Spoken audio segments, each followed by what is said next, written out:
They left in handcuffs, came back with broken teeth. Beaten, starved, silenced, then swapped for Americans in a backroom deal. Now their scars are evidence, and Venezuela wants answers.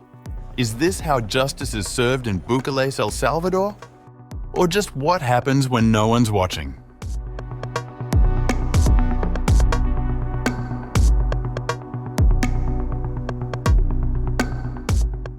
More than 250 Venezuelan migrants have returned home with horrifying accounts of systematic abuse inside one of El Salvador's most notorious prisons.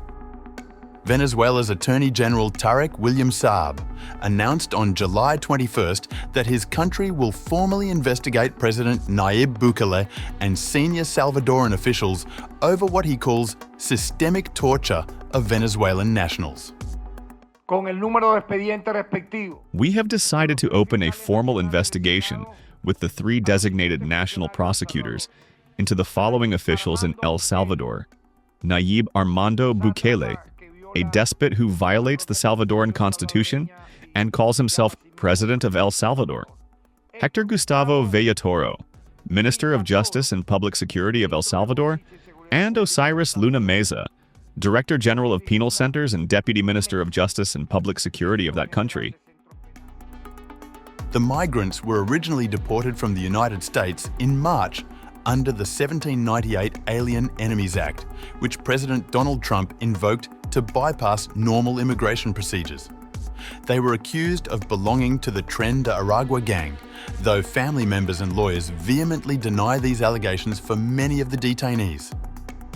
Speaking at a press conference in Caracas, Saab presented disturbing testimonies and images showing detainees with visible injuries, including bruising and missing teeth.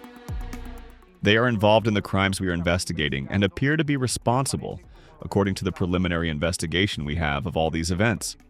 I call on the International Criminal Court, the UN Human Rights Council, and the relevant bodies in the Americas and around the world to do the same, to do what we are doing as the Public Prosecutor's Office in Venezuela against these 3 individuals and those who may obviously emerge later as the perpetrators of these actions.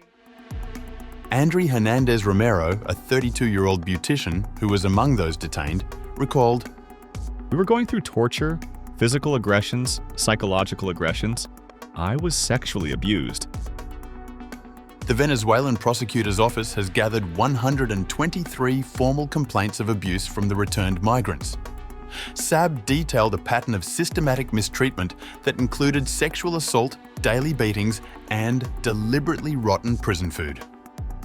Some detainees were denied medical care entirely, while others received treatment without anesthesia. The men were held at the Terrorism Confinement Center known as Cecot, originally built to house accused gang members. During their 4-month detention, they had no access to lawyers or contact with their families. The last public images of them were photographs released by Bukele's government showing the men arriving at the prison in handcuffs with their heads completely shaved, images that sparked international condemnation at the time. Venezuelan officials described the conditions inside Cecot as deliberately inhumane.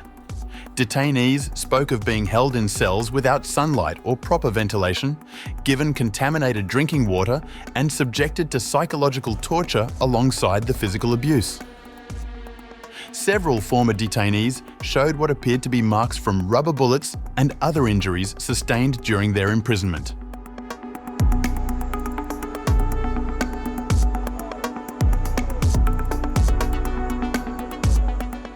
The Venezuelan migrants were released on July 18th as part of a complex prisoner exchange negotiated with the United States. In return for the 252 Venezuelans, Venezuela freed 10 American citizens and dozens of Venezuelan political prisoners who had been held in Venezuelan jails. Mariyin Araujo, wife of former detainee Hercy Reyes, speaking to CNN before the exchange was completed, said, "My 2 daughters are super happy. They are really anxious and cannot wait to see their father." Another family member, Blanca Martinez, expressed similar relief to CNN. "To think that we will be able to hear him, and it excites me. I'm happy for him, his son, his mom, his dad, his whole family." However, the joyful reunions have been tempered by the shocking accounts of abuse that emerged once the men returned to Venezuelan soil. President Nicolas Maduro, speaking on his television show on July 21st, made additional explosive claims about the prisoner exchange itself. You could not stop the first plane, but for the second plane, he put some car on the runway to provoke either an accident or prevent them from leaving. Bukele responded on social media without addressing the torture allegations directly. The Maduro regime was satisfied with the exchange agreement. That's why they accepted it. Now they shout and get indignant, but not because they disagree with the deal, but because they just realized they ran out of hostages from the world's most powerful country. The returned migrants have not yet been allowed to return to their homes.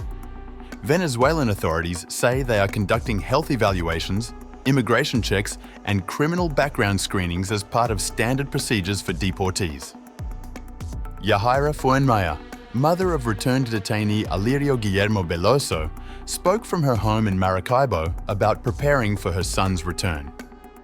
I can't stop thinking of the hunger my son went through. I have a salad ready, some grilled arepas because he loves them, and there is fish in the refrigerator to fry. Venezuelan opposition leader Maria Corina Machado characterized the entire situation as an exchange of prisoners of war during a television interview, highlighting the diplomatic complexities surrounding the case. The allegations present a significant challenge for El Salvador's international reputation, particularly given that the country itself faces similar accusations from the International Criminal Court regarding the treatment of prisoners and denial of legal representation. According to BBC, a senior Trump administration official expressed gratitude to Bukele for facilitating the exchange, telling reporters they extended their deep, deep gratitude to the Salvadoran president. This praise now stands in stark contrast to the torture allegations that have emerged since the migrants returned to Venezuela.